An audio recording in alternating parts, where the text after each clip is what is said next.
La deuxième partie de la fiche de poste, ce sont les activités. C'est-à-dire que, et c'est principalement là qu'on va te demander de mettre ta patte, c'est-à-dire pour accomplir cette mission sur laquelle tu as normalement eu un dialogue et tu t'es mis d'accord avec ton manager, qu'est-ce que, d'après toi, qui est expert dans ton métier, il faut faire? Donc il y a un certain nombre d'activités qui doivent être remplies pour accomplir cette mission.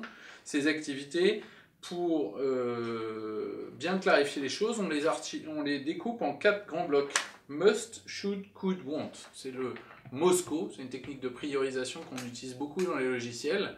Ce qui est en must, ce que l'on doit absolument faire, ne peut pas être mis de côté, même pendant quelques jours ou pendant quelques semaines ou pendant quelques mois, suivant la granularité du travail.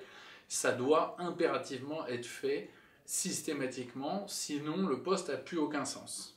Ensuite, par exemple, pour le recrutement, il y a au moins répondre aux candidatures entrantes. Quand quelqu'un pose sa candidature, si on ne lui répond pas, ça ne sert à rien qu'on ait un responsable du recrutement.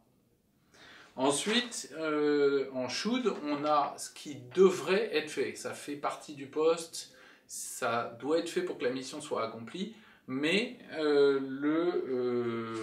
c'est moins critique que ce qui est en must, donc ça peut être délégué ou mis de côté pendant quelques temps si on est dans une phase où il y a beaucoup de travail, ou une charge qui porte sur d'autres choses, ou même tout simplement si on a besoin de prendre des vacances ou qu'on est fatigué.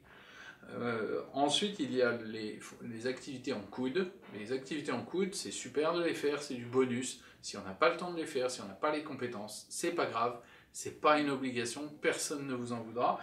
Donc, c'est vraiment à faire en plus du must et du should si jamais on a le temps et les compétences.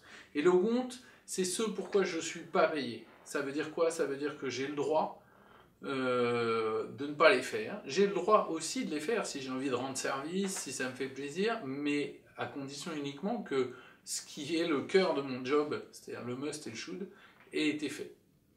Hein, le want, ça peut être aussi bien des choses où j'ai le droit de dire non parce que les gens pensaient que c'était à moi de le faire, ben là on a précisé que non, c'est pas à moi de le faire.